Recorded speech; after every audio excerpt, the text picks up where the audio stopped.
Hi guys, welcome to revision time. आज है 2 जून 2025। चलिए आज के करंट अफेयर्स हम स्टार्ट करते हैं। अगर आप सभी को ये वीडियो हेल्पफुल लगे तो इसे लाइक ज़रूर कर दीजिएगा और इस तरह की कम टाइम की करंट अफेयर्स की वीडियो के लिए चैनल को भी ज़रूर सब्सक्राइब कर लीजिए। तो चलिए स्टार्ट करते हैं आज के सारे करंट अफेयर्स के क्वेश्चन। मगर उससे पहले जान लेते हैं 31 मई को पूछे गए क्वेश्चन का सही आंसर क्या है, क्योंकि 1 जून को संडे था और संडे को हम रिवाइज करते हैं पूरे वीक की करंट अफेयर्स। तो पहले हम जान लेते हैं 31 मई को पूछे गए क्वेश्चन का सही आंसर क्या है। ISSF जूनियर विश्व कप 2025 का आयोजन कहाँ किया गया था? ऑप्शन ए चीन, option B Bharat, option C Germany, option D Japan. इसका सही आंसर है option C Germany. ISSF junior विश्व कप 2025 का आयोजन जर्मनी में किया गया था। चलिए अब आज के सारे करंट अफेयर्स के क्वेश्चन हम स्टार्ट करते हैं। क्वेश्चन नंबर 1, 8 से 11 अक्टूबर 2025 तक इंडिया मोबाइल कांग्रेस के कौनसवें संस्करण का आयोजन नई दिल्ली में किया जाएगा? इसका आंसर है 9वें।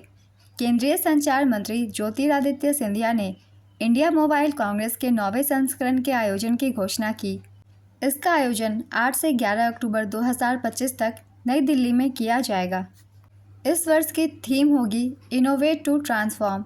मंत्री ने संचार मित्र योजना भी शुरू की, जिसका उद्देश्य डिजिटल राजदूतों के रूप में कार्य करने के लिए एक व्यापक युवा नेटवर्क को सशक्त बनाना है। नेक्स्ट क्वेश्चन, किस जीवन बीमा कंपनी ने एक दिन में जारी की गई सबसे अधिक जीवन बीमा पॉलिसियों का रिकॉर्ड बनाया? इसका आंसर है LIC। LIC ने एक दिन में जारी की गई सबसे अधिक जीवन बीमा पॉलिसियों का रिकॉर्ड बनाया। 20 जनवरी 2025 तक LIC एजेंटों ने 5,88,107 जीवन बीमा पॉलिसियाँ जारी की। यह रिकॉर्ड भारत के विभिन्न स्थानों पर बनाया गया। इसमें कुल 4,52,839 एजेंटों ने भाग लिया। यह उपलब्धि LIC के मैड मिलियन डे के दौरान प्राप्त हुई। भारतीय जीवन बीमा निगम LIC की स्थापना 1956 में हुई थी।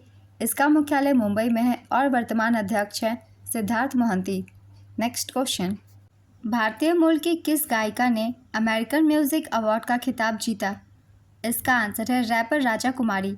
रैपर राजा कुमारी AMA पुरस्कार जीतने वाली पहली भारतीय मूल की संगीतकार बनी। भारतीय मूल की गायिका, गीतकार और रैपर राजा कुमारी ने अमेरिकन म्यूजिक अवार्ड जीता। लॉस एंजल्स में आयोजित 51वें AMA में उन्हें ऑर्केन लीग ऑफ लीजेंड्स सीजन 2 के लिए नामांकित किया गया था। यह गाना स्पॉटिफाई पर वायरल 50 चार्ट पर विश्व में टॉप 10 में पहुंच गया है। नेक्स्ट क्वेश्चन, हाल ही में संयुक्त राष्ट्र शांति सैनिकों का अंतर्राष्ट्रीय दिवस कब मनाया गया? इसका आंसर है 29 मई को।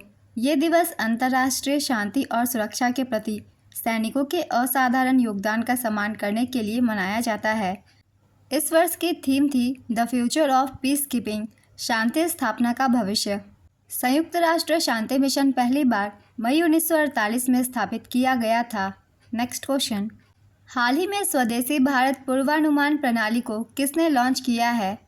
इसका आंसर है डॉक्टर जितेंद्र सिंह ने। केंद्रीय पृथ्वी विज्ञान मंत्री डॉक्टर जितेंद्र सिंह ने भारतीय मौसम विज्ञान विभाग और भारतीय उष्णकटिबंधीय मौसम विज्ञान संस्थान पुणे द्वारा विकसित स्वदेशी भारत पूर्वानुमान प्रणाली को राष्ट्र को समर्पित किया है। यह विश्व की पहली स्वदेशी उच्च रिजोल्यूशन वैश्विक मौसम पूर्वानुमान प्रणाली है। कृषि, आपदा प्रबंधन और आर्थिक योजना में मददगार भी है। नेक्स्ट क्वेश्चन, मई 2025 में दुनिया की चौथी सबसे बड़ी अर्थव्यवस्था कौन सा देश बना है? इसका आंसर है भारत। भारत आधिकारिक तौर पर जापान को पीछे छोड़कर दुनिया की चौथी सबसे बड़ी अर्थव्यवस्था बन गया है। नीति आयोग के CEO VVR सुब्रमण्यम ने इसकी जानकारी दी। IMF के आंकड़ों के अनुसार भारत अमेरिका, चीन और जर्मनी के बाद चौथी सबसे बड़ी अर्थव्यवस्था बना है। IMF की अप्रैल 2025 की वर्ल्ड इकोनॉमिक आउटलुक रिपोर्ट के अनुसार भारत की नॉमिनल GDP 4.187 ट्रिलियन डॉलर तक पहुंच गई है। जापान की अनुमानित GDP 4.186 ट्रिलियन डॉलर है। दुनिया की टॉप 5 इकोनॉमीज़ है। पहले स्थान पर अमेरिका की GDP है 30.51 ट्रिलियन डॉलर। दूसरे स्थान पे चीन की GDP है 19.23 ट्रिलियन डॉलर। तीसरे स्थान पे जर्मनी की GDP है 4.74 ट्रिलियन डॉलर। चौथे स्थान पे भारत भारत की जीडीपी है $4.187 ट्रिलियन।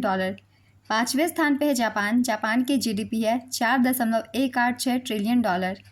नेक्स्ट क्वेश्चन, पायलटों की ट्रेनिंग के लिए भारत सरकार द्वारा विकसित इलेक्ट्रिक ट्रेनर विमान का नाम क्या है? इसका आंसर है ई हंस। भारत सरकार पायलटों की ट्रेनिंग के लिए स्वदेशी 2 सीटों वाला इलेक्ट्रिक ट्रेनर विमान विकसित करेगा। इसका नाम है इलेक्ट्रिक हंस यानी कि ई हंस। इसके विकास करता है council of scientific and industrial research national aerospace laboratories के द्वारा। इसकी लागत होगी लगभग 2 करोड़ रुपए। स्वदेशी रूप से विकसित ई हंस विमान आयातित ट्रेनर विमान की कीमत का लगभग आधा है। ई हंस बड़े हंस 3 ट्रेनर विमान कार्यक्रम का हिस्सा है। नेक्स्ट क्वेश्चन, हाल ही में स्विट्जरलैंड के नॉटविल में आयोजित world para athletics grand prix में पुरुषों की भाला फेंक F42 श्रेणी में किसने नया विश्व रिकॉर्ड स्थापित किया? इसका आंसर है महेंद्र गुर्जर ने। भारतीय पैरा एथलीट महेंद्र गुर्जर ने Nottwil world para athletics grand prix में पुरुषों की F42 भाला फेंक श्रेणी में 61.17 मीटर की दूरी तक भाला फेंककर नया विश्व रिकॉर्ड बनाया है। उन्होंने 2022 में ब्राज़ील के रोबर्टो फ्लोरियानी एडेनिल्सन द्वारा बनाए गए 59.19 मीटर के पिछले रिकॉर्ड को तोड़ दिया। यह इस इवेंट में गुर्जर का दूसरा स्वर्ण पदक था। World para athletics grand prix 2025 यह श्रृंखला फरवरी से जुलाई 2025 के बीच विभिन्न देशों में आयोजित की जा रही है। नेक्स्ट क्वेश्चन, हाल ही में आयोजित विश्व मुक्केबाजी कप ब्राज़ील 2025 में भारत ने कुल कितने पदक जीते? इसका आंसर है 6। ब्राज़ील में हुए विश्व मुक्केबाजी कप 2025 में भारत ने 6 पदकों के साथ समापन किया। भारत ने 1 स्वर्ण, 1 रजत और 4 कांस्य पदक जीते। हितेश गुलिया विश्व मुक्केबाजी कप में स्वर्ण पदक जीतने वाले पहले भारतीय मुक्केबाज बने। ब्राज़ील में इस वर्ष होने वाले 3 विश्व मुक्केबाजी कप में से एक है। कजाकिस्तान और भारत जून, जुलाई और नवंबर में अन्य 2 की मेज़बानी करेंगे। नेक्स्ट क्वेश्चन, भारत सरकार द्वारा स्वदेशी 5वीं पीढ़ी के लड़ाकू विमान के विकास के लिए किस परियोजना को मंजूरी दी गई है? इसका आंसर है एडवांस मीडियम कॉम्बैट एयरक्राफ्ट। रक्षा मंत्री राजनाथ सिंह ने उन्नत मध्यम लड़ाकू विमान कार्यक्रम निष्पादन मॉडल को मंजूरी दे दी है। इसका उद्देश्य भारत के 5वीं पीढ़ी के लड़ाकू विमान का निर्माण करना है। DRDO एरोनॉटिकल डेवलपमेंट एजेंसी 5वीं पीढ़ी के लड़ाकू विमान को डिज़ाइन करेगी। वर्तमान में भारतीय वायुसेना का सबसे उन्नत लड़ाकू विमान राफेल है, जो फ्रांस के डसॉल्ट एविएशन का 4.5 पीढ़ी का लड़ाकू विमान है। नेक्स्ट क्वेश्चन, हाल ही में किस संस्थान ने स्कूलों में शुगर बोर्ड बनाने का निर्देश दिया? इसका आंसर है CBSE। केंद्रीय माध्यमिक शिक्षा बोर्ड ने 24,000 से अधिक स्कूलों को शुगर बोर्ड स्थापित करने का निर्देश दिया है। इसका उद्देश्य छात्रों को अधिक चीनी सेवन से होने वाले स्वास्थ्य जोखिमों की जानकारी देना है। CBSE का पूरा नाम है central board of secondary education. इसकी स्थापना 1962 में हुई थी। इसका मुख्यालय नई दिल्ली में है। इसका संबंध शिक्षा मंत्रालय से है। CBSE के वर्तमान प्रमुख है Rahul Sen. Next question, rail network से जुड़ने वाली पूर्वोत्तर राज्य की चौथी राज्य राजधानी कौन बनी है? इसका आंसर है आइजोल। मिजोरम की राजधानी आइजोल, दिसपुर असम, ईटानगर अरुणाचल प्रदेश और नाहरलागुन जो ईटानगर अरुणाचल प्रदेश के पास है के बाद भारतीय रेलवे के राष्ट्रीय रेल नेटवर्क से जोड़ने वाली चौथी राजधानी बन गई है।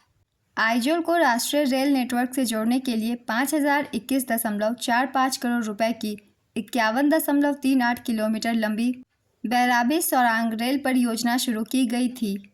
नेक्स्ट क्वेश्चन, मई 2025 में समुद्री उत्पाद निर्यात विकास प्राधिकरण का नया निदेशक किसे नियुक्त किया गया? इसका आंसर है राम मोहन।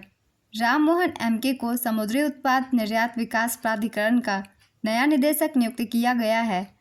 2003 में MPEDA में शामिल होने के बाद से उन्होंने विपणन, गुणवत्ता, आश्वासन, बुनियादी ढांचे के विकास में प्रमुख भूमिकाएं निभाई हैं। MPEDA में अपने कार्यकाल के दौरान उन्होंने टोक्यो में रेजिडेंट डायरेक्टर का पद संभाला है। वह वर्तमान में मिडकॉन sea food park India limited और लक्षद्वीप विकास निगम लिमिटेड के बोर्ड सदस्य हैं। MPEDA का पूरा नाम है marine products exports development authority. इसकी स्थापना 1972 में हुई थी। नेक्स्ट क्वेश्चन, हाल ही में किसने नई दिल्ली में 69 प्रतिष्ठित व्यक्तियों को पद्म पुरस्कार प्रदान किया? इसका आंसर है राष्ट्रपति द्रौपदी मुर्मू। राष्ट्रपति द्रौपदी मुर्मू ने 69 प्रतिष्ठित व्यक्तियों को पद्म पुरस्कार प्रदान किए। यह समारोह नई दिल्ली स्थित राष्ट्रपति भवन में संपन्न हुआ। यह आयोजन 2025 का दूसरा नागरिक अलंकरण समारोह था। सम्मानों में 3 पद्म विभूषण, 9 पद्म भूषण और 57 पद्मश्री पुरस्कार शामिल थे। राष्ट्रपति द्रौपदी मुर्मू ने 71 प्रसिद्ध हस्तियों को 29 अप्रैल 2025 को पद्म पुरस्कार प्रदान किया था।